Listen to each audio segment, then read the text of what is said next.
Hey guys, this is your host Irfan Nasser, and today in this video I want to show you that how you can manage the dimensions in Revit. So this is you can see that it's an architectural plan, and you can see that the dimensions after 16 feet 7 inches there is a fraction one.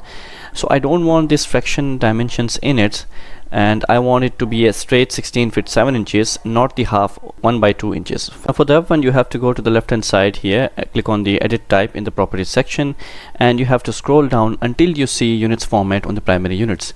Click on the units format. Now you can see that it has already been set to the first feet and fractional inches.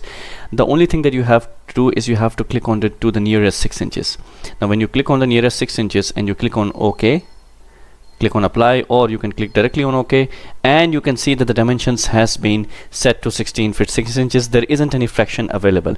So this is one of the easiest trick that you can do. I know most of the people who are learning Revit for the first time will be facing this issue, and I think that this might have cleared your queries regarding the Revit thing.